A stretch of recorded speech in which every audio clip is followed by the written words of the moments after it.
배분이 피스 TV. 안녕하십니까? 차승목 목사입니다. 네. 저는 지금 5강이죠. 상속자들에게 시리즈 5강. 거룩한 자존감, 내 삶의 평가는 아버지께서 하신다. 1부가 끝났고 지금은 2부를 진행하고 있습니다. 1부의 내용 쭉 기억나시죠? 네. 그래서 제가 1부의 마지막 부분에서는 이런 질문을 여러분께 드렸습니다. 우리는 왜 당당하게 주님의 길을 따를 수 없나? 제가 이 사역을 오래 하면서 많은 성도님들을 보면서 하나님을 믿고 하나님의 길을 가면서도 곁눈질하거나 다른 어떤 길을 찾으려고 하거나 또 믿지 않는 사람들이 잘 먹고 잘 사는 모습들을 보면서 굉장히 부러워하게 되고 또 어려움들을 겪을 때마다 예수님을 따르는 것을 약간 후회하는 것처럼 보이는 우리의 삶. 그래서 이렇게 예수님을 똑바로 이렇게 따라가지 못하고 삐뚤빼뚤 따라가는 우리의 모습 왜 그럴까요? 라고 제가 질문을 드렸었죠. 저는 그것이 우리 안에 있는 죄성이기도 하지만 자아의 문제인데, 자아의 문제 중에서도 자존심과 자존감의 문제가 생기면 이런 현상이 굉장히 빈번하게 발생된다라고 나름대로 결론을 내렸고요. 제 목회의 어떤 임상 중에서 나온 결론이었습니다. 그래서 계속 한번 좀 진행을 좀 해볼까요? 네, 이렇게 되어 있습니다. 먼저 우리가 생각해야 될 부분이 이거예요.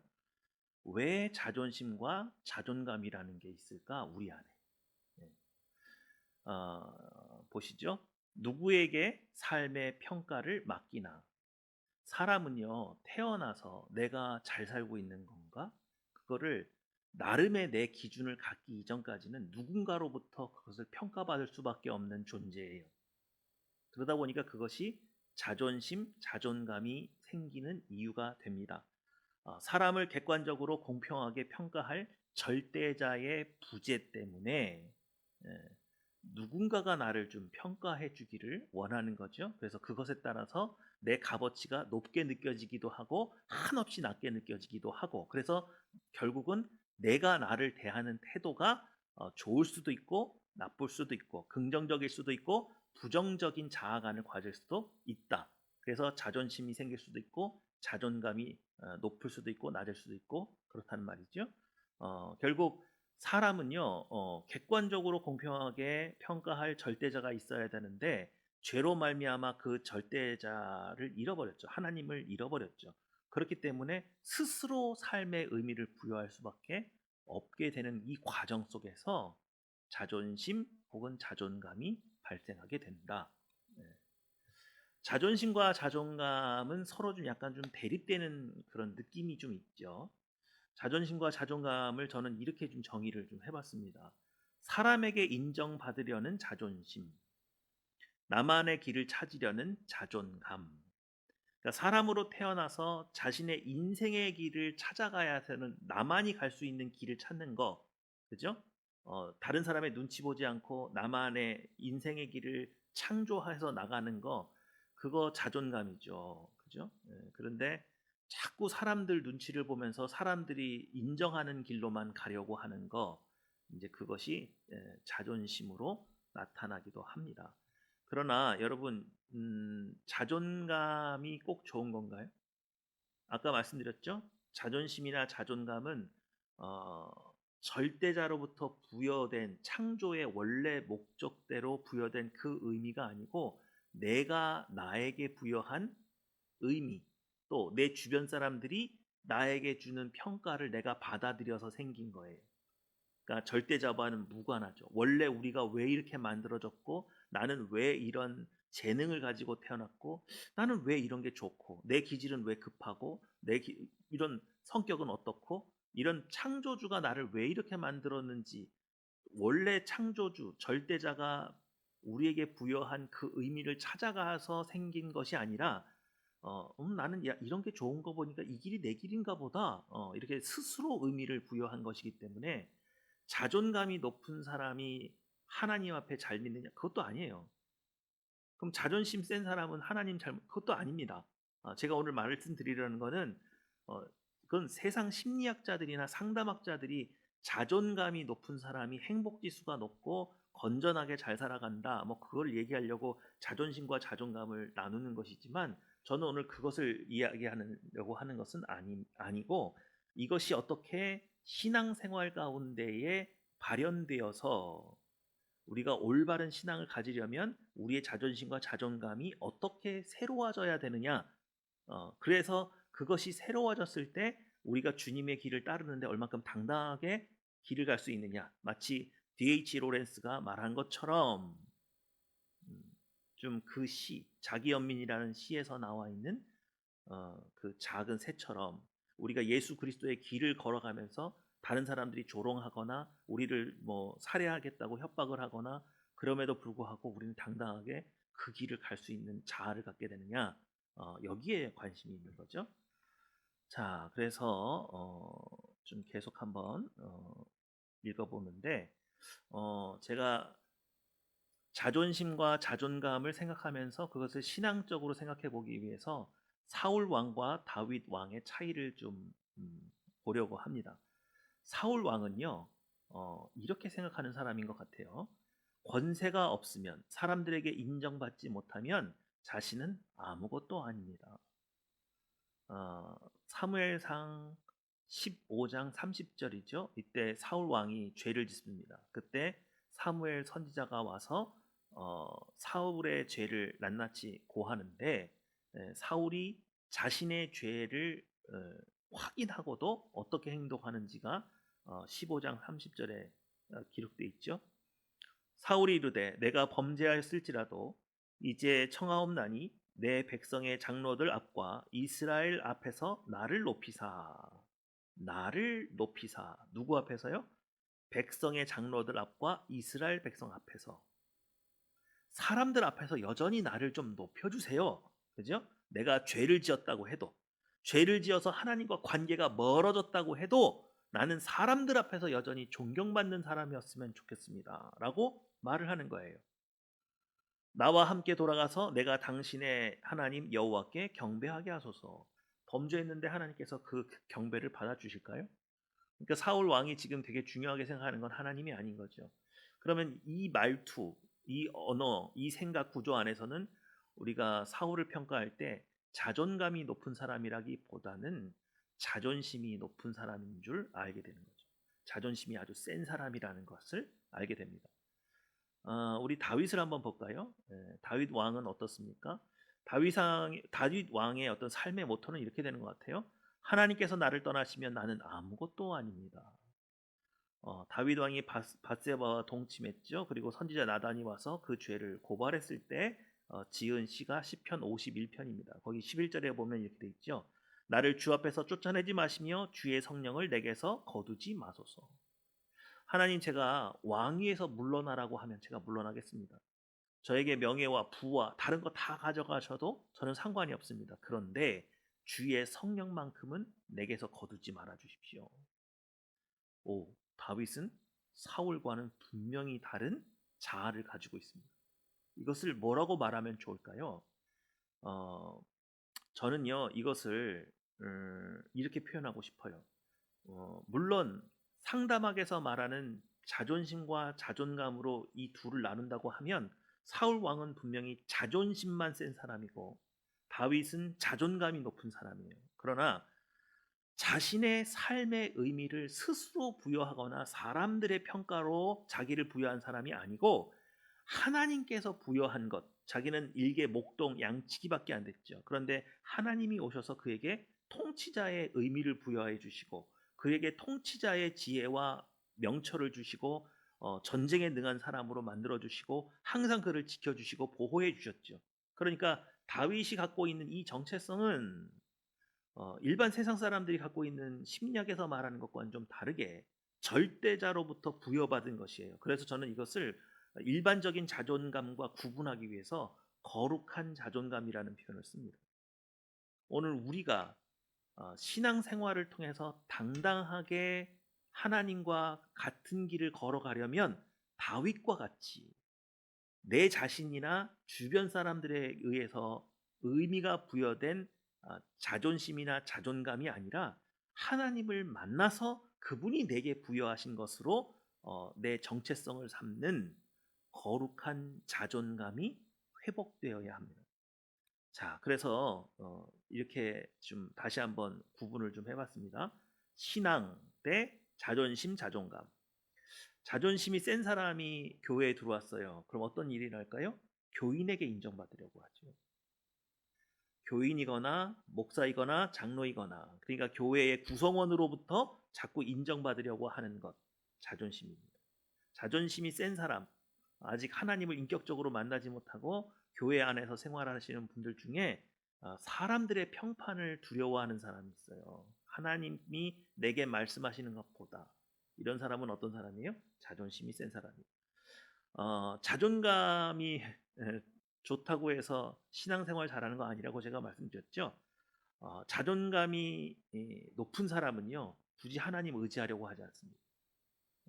그냥 수능에서 다 받아들이거나 자기가 다 알아서 하려고 해요. 하나님을 의지하지 않는 자존감.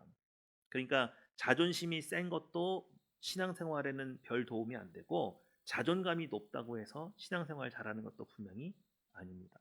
그래서 우리는 이 두 가지와 좀 구분된 거룩한 자존감을 목표로 삼아야 하는 것이죠. 그래서 제가 거룩한 자존감을 이렇게 정의했습니다. 하나님에 의해 삶의 의미를 회복한 자존감. 우리가 이 거룩한 자존감을 회복해야만 주님의 길을 올바로 따를 수 있습니다.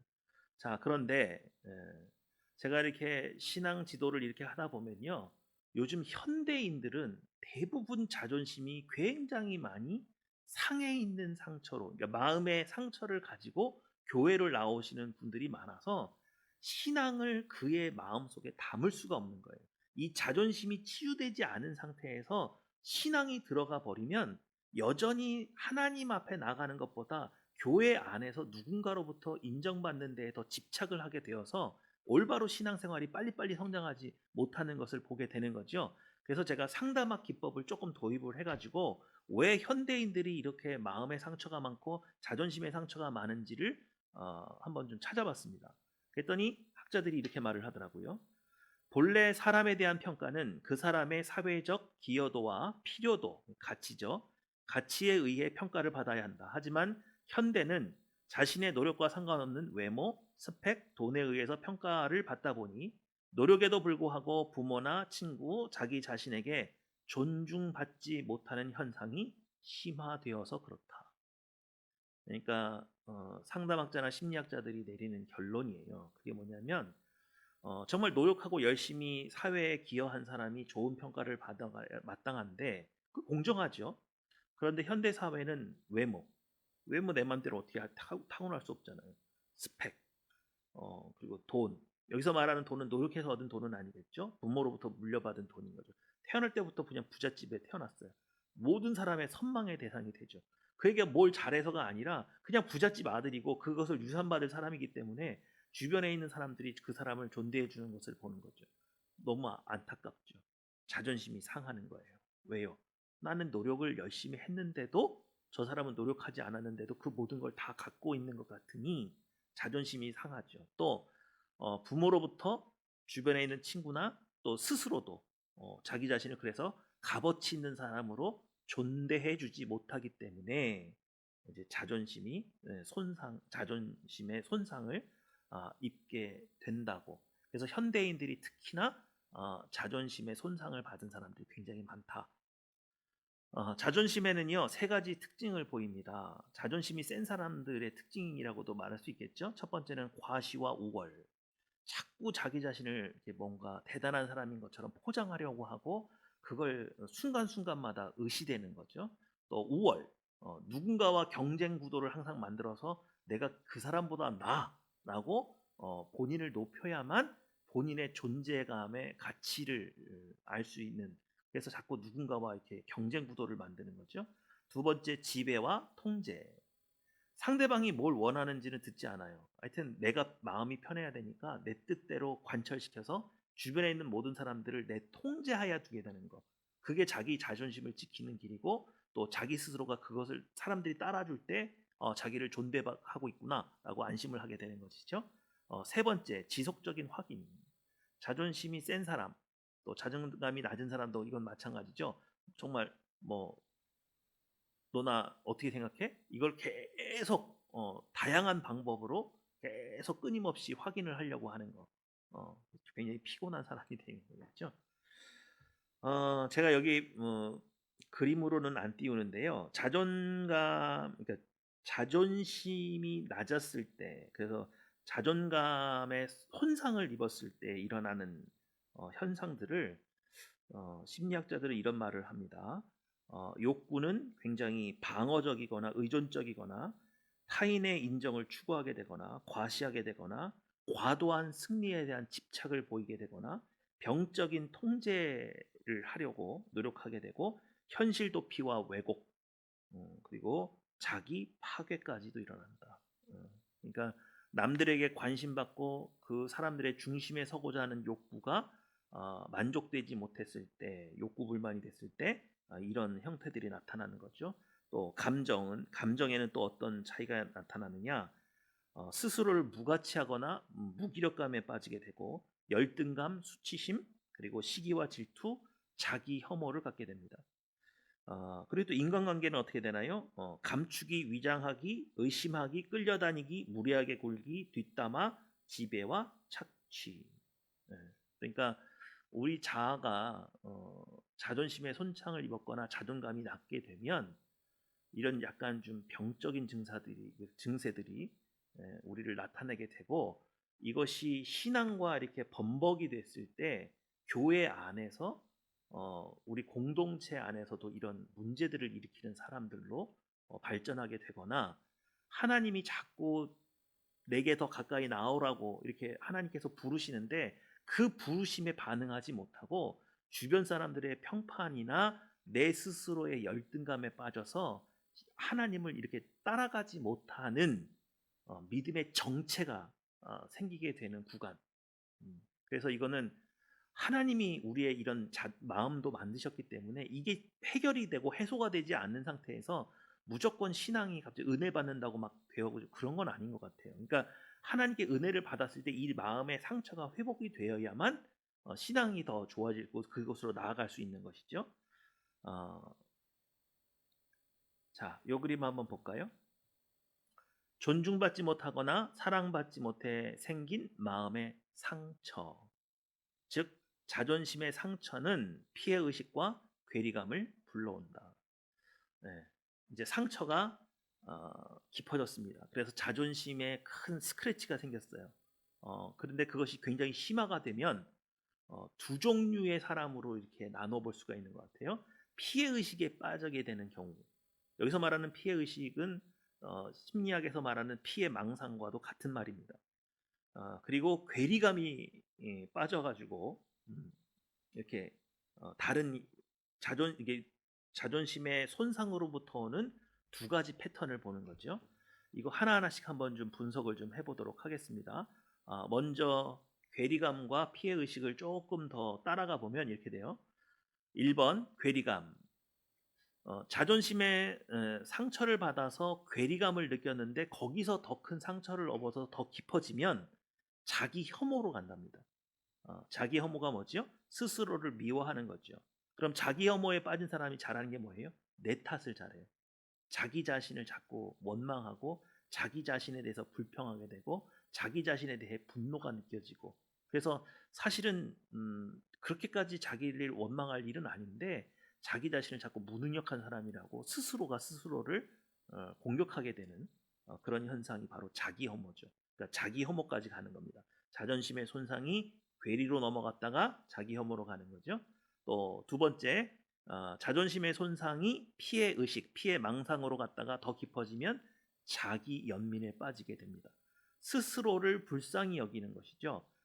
자기 연민에 빠진 사람들의 특징이 있어요. 그게 뭐냐면 사람이 자기 연민에 빠지게 되면요. 자아 성찰이 안 돼요. 무슨 말이냐? 자기는 항상 피해자예요.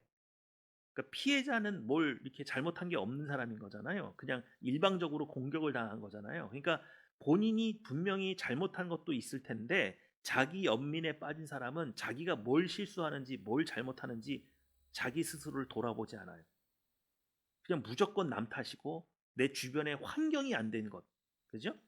그래서 주변 통제 그리고 주변 사람들로부터 계속 동조를 구하고 그리고 남탓만 하게 되는 그러다 보니까 하나님의 부르심에 응답할 수 없는 상황으로 가게 되는 거죠. 어, 조금 더 이것을 구분해서 괴리감을 한번 먼저 좀 살펴보면 국어 사전적인 의미는 이렇게 됩니다. 서로 어긋나 동떨어져 있는 것처럼 느끼는 마음. 근데 무엇과 무엇이 동떨어져 있다는 겁니까? 이상과 현실이 동떨어졌다는 걸 의미하는 거예요. 그래서 괴리감의 3단계가 있습니다. 3단계 볼까요? 현실과 이상 사이에서 자신의 차이에 대해 분노하는 거죠. 이게 뭐냐면 자기의 머릿속으로 생각할 때는 난 이것도 할 수 있고 저것도 할 수 있을 것 같아요. 근데 막상 현실로 와 보니까 난 버벅대고 잘 안 되고 그 사람들로부터 막 저평가를 받게 되고 그 나름대로 또 열심히 준비를 합니다. 그래서 이번에 정말 자신 있게 이렇게 나와서 했는데 갑자기 사람들 보니까 막 몸 손가락도 안 움직이고 입도 안 움직이고 발표도 못 하겠고 그래서 이상과 현실 속에서 다른 모습, 다른 형태를 갖고 있는 나 자신에 대해서 분노하는 거예요. 불평하는 거예요. 원망하는 거예요. 그 모습이 싫은 거예요. 자, 그것이 점점 심해지면 어떻게 됩니까? 가진 모든 것에 대해서 불평과 자기 탓을 하게 됩니다. 이미 다른 사람들이 볼 때는 충분히 많이 가졌는데도 불구하고 본인이 생각하는 이상이 너무 높고 그것에 못 미치는 자기 현실 세계에서 나를 보게 됐을 때에는 자신이 많은 걸 가졌음에도 불구하고 다 의미 없는 걸로 그리고 다 자기가 못나서 그런 것으로 평가를 하게 되는 거죠. 또 그 다음에 어떤 단계로 나갑니까? 남이 나를 탓하기 전에 내가 나 자신을 셀프 학대하는 거죠. 그래서 어떻게 된다고요? 자기 혐오로 갑니다. 자기 혐오의 특징은 무엇일까요? 첫 번째 이렇게 되어 있습니다. 자신이 할 수 없는 일까지 내 탓을 한다. 이상이 너무 높기 때문에 그래서 자기가 할 수 없는 것도 안 되면 누가 봐도 그게 쉽게 할 수 있는 일이 아니니까 너는 그거 못했다고 해서 너를 그렇게 자괴감에 빠질 필요가 없어. 그거 왜 그렇게 생각해? 우린 이렇게 생각할 수 있잖아요. 그런데 스스로 너무 이상이 높았는데 거기에 도달하지 못했기 때문에 내 탓을 하는 거죠. 이 두 번째, 노력을 해도 안 되는 자신에게 분노. 매번 노력을 했지만 결과가 안 좋을 때마다 자기 자신을 분노하게, 원망하고 무기력하게 만들죠. 스스로가. 세 번째, 이상과 다른 현실의 무능력, 무기력에서 시작된 감정. 그러니까 자기의 혐오의 감정은 이상과 다른 현실에서 오게 되는 겁니다. 네 번째, 스스로에 대한 저평가와 학대. 그래서 평생 자기가 자기를 괴롭히는 구조로 가게 되는 거죠. 자기 혐오는 아주 무섭습니다. 자, 피해 의식은 뭘까요? 아까 그 자존심에 손상이 오게 되면 피해 의식으로 가거나 괴리감으로 간다 그랬죠. 그래서 피해 의식의 국어 사전적인 의미를 보면 자신의 생명이나 신체, 재산, 명예 따위에 손해를 입었다고 생각하는 감정이나 견해 이렇게 되어 있습니다. 자기 연민에도 3단계가 있습니다. 보통 수준의 연민의 감정은요 누구나 가지고 있어요. 자기 자신을 좀 뭐 불쌍하게 여길 수도 있겠죠. 연민에 잠깐 빠지는 거 가지고 문제가 되지는 않습니다. 근데 이게 심각해지는 겁니다. 그러면 어떻게 돼요? 자기 연민, 오직 자신만 피해자가 되는 거예요. 나만 맨날 손해 보는 거죠. 내 환경만 나쁜 거예요. 다른 내 주변에 있는 친구들 보니까 다 집이 잘 살고 그래서 다 빵빵하게 밀어주고 그런데 나만 부모를 잘못 만나서 나만 피해자인 거예요. 그러면서 타인과의 거리두기를 하면서 외로움과 절망감에 빠진다고 합니다. 그런데 사실은 자기 연민의 이것은 굉장히 모순적인 거예요. 왜냐하면 자기 연민은요, 사실은 사람들의 중심 속에 서고 싶은 거거든요. 근데 사람들이 자기를 그 관심의 대상으로 만들어주지 않거나 중심에 세워주지 않을 걸 알기 때문에 스스로 외롭게 따로 떨어져 지내는 거예요. 자기 연민의 특징을 한번 보면 이렇게 되어 있습니다. 자기 연민의 특징. 심각한 자기 연민은 나르시즘으로 간대요.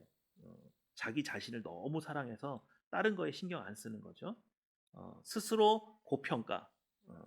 아까 자기 혐오는 스스로를 낮게 평가하는 거죠. 이거는 반대로 되게 자기를 고평가하는데 문제가 뭐예요? 세상이 나를 몰라준다고 생각하는 겁니다. 세 번째죠. 다른 사람들의 중심에 있고 싶은 욕구가 끊임없이 분출됩니다. 그래서 어떻게 하면 사람들한테 이 스포트라이트를 받을까? 중심에 서고 싶은 욕구가 있죠. 네 번째 보면 이루고자 하는 목표나 관심받고 싶은 욕구가 좌절되었을 때 오는 감정이 바로 자기 연민이다. 그렇게 돼 있습니다. 아까 자기 혐오는 그 현실과 이상 사이에서 이상 세계처럼 현실에서 행동하지 못하는 나 자신의 무능력에 대해서 분노하는 거였잖아요. 근데 자기 연민은 정말 관심을 받고 싶거나 이루고자 하는 목표가 있었는데 그거를 좌절했거나 안 됐을 때 오는 감정이다. 그러면 한번 보겠습니다. 심리학자나 상담학자들은 이런 자기 연민이나 자기 혐오를 어떻게 치유할까요? 심리학적으로 한번 치유하는 과정을 보면 첫 번째 이렇게 돼 있습니다. 나 자신의 모습과 내가 처한 현실 모두에 대한 자기 수용. 그러니까 현실 있는 모습 그대로 내가 나를 좀 받아주도록 설득을 하는 거죠. 그리고 그것을 꼭 나쁜 것이 아니다. 이 현실을 자꾸 부정하지 마라. 그래서 자꾸 자기 자신을 이렇게 받아들일 수 있도록 도와준다는 겁니다. 이런 치료의 원리를 설명하고 있는 거예요. 두 번째, 스스로의 존재 가치를 찾아 자기 사랑으로 나아가게 한다. 세 번째, 자기 사랑에서 자기 존중으로 스스로를 존중하게 만든다. 이런 것이 바로 그 자기 혐오와 자기 연민에 대한 심리학적 치료 원리입니다. 이런 접근법을 통해서 이제 자기 스스로가 자기를 좀 존중할 수 있고 사랑할 수 있게 그래서 현실 세계에 다시 돌아올 수 있도록 유도를 한다는 거죠. 근데 이거를 만약에 신학적인 입장에서 신앙적인 치료를 간다 하면 어떻게 할까요? 첫 번째 이렇게 됩니다. 나의 죄성과 나의 한계를 받아들이는 자기 인정과 회개. 예. 그러니까 인간은 죄인으로 태어났고 그리고 분명히 한계가 있죠. 그것을 인정해야 된다는 겁니다. 그래서 하나님 앞에 스스로 죄인인 것을 인정하게 하고 회개하게 만드는 거. 그래서 자기 자신을 죄인이었다는 걸 깨닫게 하는 거죠. 두 번째, 하나님을 만나 하나님께서 인간에게 부여한 가치를 회복하게 만든다. 세 번째, 하나님께서 부여한 가치로 나를 평가하게 해서 자존감을 회복시켜서 여기서 말하는 자존감은 세상 사람들이 말하는 자존감이 아니라 그랬죠. 하나님에 의해 삶의 의미를 회복한 자존감이라고 말씀을 드렸습니다. 이상으로 우리가 지금까지 살펴본 것에 의하면 우리가 하나님의 길을 따라가면서 분명히 하나님의 음성에 귀를 기울이면서 따라가야 하는데 자꾸만 저 세상 사람들에게 귀를 기울이게 되고 곁눈질하고 돌아보게 되는 이유 그것은 아마도 하나님이 아닌 이 세상 사람들에게서 인정받고자 하는 자존심이 나를 돌아보게 만드는 거죠. 밭 가는 자가 뒤를 돌아보는 것은 합당치 않다라고 하나님께서 말씀을 하셨지만 십자가의 길을 따라가면서 하나님께서 우리에게 예수님의 보혈의 피값으로 사신 그 생명의 길로 쫓아가면서도 더 좋은 것을 받은 우리가 더 귀한 것을 얻은 우리가 어, 진짜가 아닌 가짜의 삶, 하나님 나라의 의미에 부여하면 정말 무가치한 것에 우리가 눈이 돌아가고 세상의 부귀영화에 침식되고 그것에서 벗어나지 못하는 신앙 행태를 자꾸 벌이게 되는 이유는 여전히 하나님이 아닌 사람들에게서 인정받고자 하는 자존심 때문에 그리고 그것이 그 욕구가 채워지지 않았기 때문에 하나님을 붙들면서도 세상을 동시에 붙들고 있는 나를 발견하게 되는 거죠. 그래서 오늘 여러분이 이 강의 내용을 듣다가 나는 자존심이 센 사람인가 자존감이 높은 사람인가 혹은 낮은 사람인가 한번 평가를 좀 한번 해보시고 이 자존심이 됐든 이 자존감이 됐든 이제는 내가 여기서 벗어나서 하나님이 내게 부여한 의미, 하나님이 내게 주신 은사, 하나님이 내게 주신 달란트, 하나님이 나를 어디에 쓰시겠다고 하는 콜링, 거기에 귀를 기울이지 못하고 있는 이유는 사람들의 평가를 아직도 기대하고 있거나 내 스스로가 나에게 부여한 삶의 그 아주 타이트하게 짠 계획을 하나님의 계획표를 보고 이것을 하나님의 계획표가 옳다고 믿고 내가 이것을 가져와야 되는데 여전히 내 손에 내 인생의 계획표를 내가 들고 있으면서 하나님과 곁눈질하고 있지는 않은지를 한번 살펴보시고, 그래서 내가 너무 주저하면서 하나님을 따라가고 있는 것은 아닌가 여러분이 꼭 살펴보시고, 하나님이 내게 오셔서 나에게 어떤 인생의 의미를 부여하시고 나를 어떻게 대우하시는지를 한번 잘 보세요. 나를 얼마나 사랑하시는지, 나를 위해서 얼마나 큰 계획을 가지고 계신지, 진지하게 하나님과의 이런 인격적인 만남을 통해서 여러분이 정말로 거듭나고 또 거듭난 사람답게 하나님의 길을 쫓아갈 수 있는 당당한 크리스찬의 삶, 또 지금처럼 교회가 어려운 상황 속에서도 우리가 믿음을 잃어버리지 않고 회의에 빠지지 않고 낙심에 빠지지 않고 하나님을 쫓아가려면 이러한 건강한 자존감, 거룩한 자존감을 회복해서 하나님을 뒤따를 때야만 가능하다고 생각이 됩니다. 오늘 이 강의를 통해서 여러분이 거룩한 자존감을 회복하셨으면 좋겠습니다. 감사합니다.